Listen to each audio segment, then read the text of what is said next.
बिस्मिल्लाहिर्रहमानिर्रहीम। मैं हूं ज़ैनुल आबिदीन और आप देख रहे हैं यूट्यूब चैनल। नवाज शरीफ और उसकी टीम एक बार फिर हुकूमत के शिकंजे में आ गई है और अदालतों ने उनके ऊपर जो अपनी गिरफ्त है वो मजबूत कर दी है। हुआ कुछ यूँ है कि जो राना शमीम ने एक एफिडेविट दिया था साबिक़ चीफ जस्टिस के ख़िलाफ़, और जिसमें एक बहुत बड़ी बात कही गई थी कि जो चीफ जस्टिस हैं उन्होंने कह कर इमरान खान के कहने पर जो है वो नवाज शरीफ को पकड़े रखा है और नवाज शरीफ को नहीं छोड़ा। तो उसके बहुत बड़े बड़े शवाहिद जो सामने आए हैं, उनमें से एक बड़ा शवाहिद ये भी है कि राना शमीम ने जो एफिडेविट दिया है वो लंदन में नवाज शरीफ के ऑफिस के अंदर बैठ कर दिया है और अदालत ने उसके ऊपर बहुत बड़ा एक्शन लिया है और 7 जनवरी को राना शमीम के ऊपर फ़र्द जुर्म आयद होगा। हुआ कुछ यूँ है कि जो एफिडेविट राना शमीम ने दिया था उसके कुछ हैरानकुन इंकशाफात सामने आए हैं, और जो लंदन के अंदर नोटरी पब्लिक है और जो वहाँ की दूसरी अथॉरिटीज़ हैं जो एफिडेविट देने में जिनका अमल दखल होता है, उन्होंने बताया कि जो राना शमीम है उन्होंने एफिडेविट नवाज शरीफ के दफ्तर में दिया है। अब ये नवाज शरीफ का पहला कारनामा नहीं है। जब भी गवर्नमेंट इनके ऊपर शिकंजा डालने की कोशिश करती है, माजी हो, अब हो या आगे मुस्तकबिल आने वाला हो, तो ये कोई ना कोई प्रोपगेंडा करके किसी न किसी बड़े रिटायर जज को ख़रीद कर या किसी गवर्नमेंट के मुलाजिम को ख़रीद कर और फिर उससे कुछ चीज़ें जो है ना जाली बनवा कर और गवर्नमेंट के ख़िलाफ़ एक प्रोपगेंडा बना देते हैं कि हमें तो इस गवर्नमेंट ने गलत तरीके से जो है ना इस्टेब्लिशमेंट के साथ मिलकर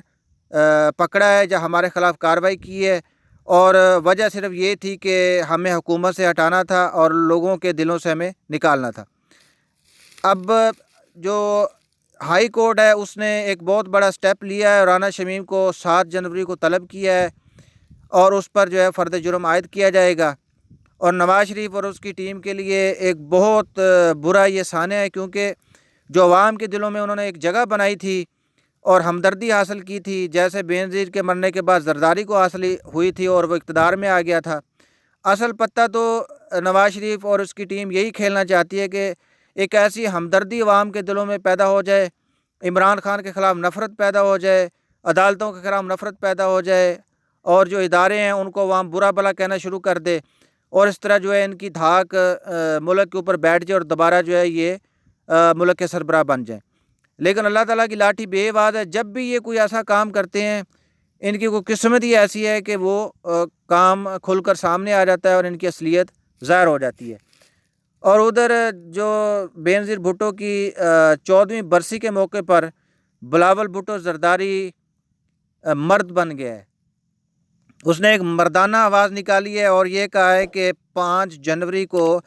हम इमरान खान की हुकूमत गिराने के लिए आ रहे हैं। पहले तो वो बच्चों जैसी बातें करता था, वो ऐसे लगता था जैसे वो एक मासूम बच्चा है और जिसके अभी खेलने के दिन हैं, लेकिन ज़रदारी ने उसे खिला पिला कर आखिरकार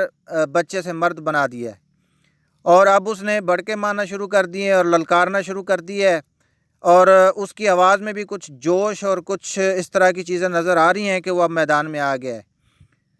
अब ज़रदारी उसके साथ मिलकर कह रहा है कि मैं खैमे लगा रहा हूँ लाहौर के अंदर और मिलकर जो है वो इमरान खान की हुकूमत को गिराएंगे। असल में इमरान खान की हुकूमत को गिराने का ये सही वक्त इसलिए है कि जो अवाम है वो इस वक्त खान के ख़िलाफ़ है और महंगाई की वजह से, चाहे उसमें इमरान खान का कसूर हो या ना हो, हालांकि महंगाई पूरी दुनिया पर है, लेकिन जो अवाम है इस वक्त इस गवर्नमेंट के सख्त ख़िलाफ़ है और इस चीज़ का फ़ायदा उठाते हुए, क्योंकि ज़रदारी जो है वो सियासत के मैदान का एक बहुत बड़ा पहलवान है, उसको यही सही वक्त नज़र आया और उसने कहा कि मैं खैमे लगा रहा हूँ और इस हुकूमत को उखाड़ दूँगा। अगर इमरान खान की हुकूमत चली जाती है तो फिर वही 2 पार्टियाँ रह जाती हैं, ज़रदारी और नवाज शरीफ, और लगता तो यही है कि ज़रदारी अब तेरी बारी या नवाज शरीफ और शहबाज शरीफ अब तेरी बारी, और ये इनकी बारियाँ बदल बदल कर आती हैं। पाकिस्तान का शायद यही मुस्तकबिल है कि ये दोनों जो घराने हैं ये बारी बदल कर 5 साल के लिए हुकूमत करते हैं और फिर जो है दोबारा से अपोजिशन में आकर बैठ जाते हैं और अगले 5 साल का इंतज़ार करते हैं। अब इमरान खान को जो है इस पीडीएम और ज़रदारी और अपोजिशन का इकट्ठे मुकाबला करना पड़ेगा और ऊपर से आवाम भी उससे नाराज़ है। تو لگتا تو یہی ہے کہ خان کو بڑی مشکلات کا سامنا ہے، اور اوپر سے KPK کی شکست، اور پنجاب کے اندر نااہل جو اس نے وزیر اعلیٰ کھڑا کیا ہوا ہے، اس کی ایڈمنسٹریشن بالکل بھی اس قابل نہیں ہے کہ اس پر بھروسہ کیا جا سکے اور وہ اگلے الیکشن کے لیے عمران خان کو کسی سٹیج پر لا کے کھڑا کر دے۔ اب ملک کے جو حالات ہیں ان سے لگتا تو یہی ہے کہ جو اسٹیبلشمنٹ ہے وہ کوئی ایسا بندہ ڈھونڈ رہی ہے اور آگے کا لائحہ عمل بنا رہی ہے کہ جس سے ملک جو ہے وہ بچ سکے۔ اب رشیا نے ایک بہت بڑا قدم اٹھایا ہے گوگل کے خلاف، اس نے کوئی $30 ملین جو ہے وہ گوگل کو جرمانہ کر دیا ہے، اور اس کے ساتھ ہی کوئی $27 ملین اس نے میٹا کو جرمانہ کیا ہے۔ میٹا کیا ہے؟ میٹا جو فیس بک اور انسٹاگرام کی ماں کو میٹا کہتے ہیں، یعنی کہ یہ جو دونوں کمپنیاں ہیں انسٹاگرام اور فیس بک، یہ اس کے انڈر ہیں میٹا کے، اور یہ میٹا سمجھیں کہ ان کی کرتا دھرتا ہے، ان کو بنانے والی ہے۔ اب 27 ملین میٹا کو جرمانہ ہوا ہے، اور $30 ملین رشیا نے جو گوگل کو جرمانہ کیا ہے، یہ ایک عدالت کے اندر جرمانہ کیا گیا ہے۔ اور مقصد یہ ہے کہ گوگل کو یہ کہا گیا تھا کہ جو رشیا کے اندر ایک کنٹروورشل اپوزیشن لیڈر ہے نویلنی الیکزی، اس کے جو کنٹینٹ پڑے ہوئے ہیں کنٹروورشل گوگل کے اوپر، فیس بک کے اوپر اور انسٹاگرام کے اوپر، وہ ختم کر دیے جائیں، لیکن گوگل نے اس کی بات نہیں مانی، جس کے اوپر جو ہے گوگل کو رشیا نے $30 ملین اور میٹا کو جو ہے نا $27 ملین کا جرمانہ کیا ہے۔ یہ ایک بہت بڑی خطیر رقم ہے جو رشیا کے خزانے میں جمع کی جائے گی۔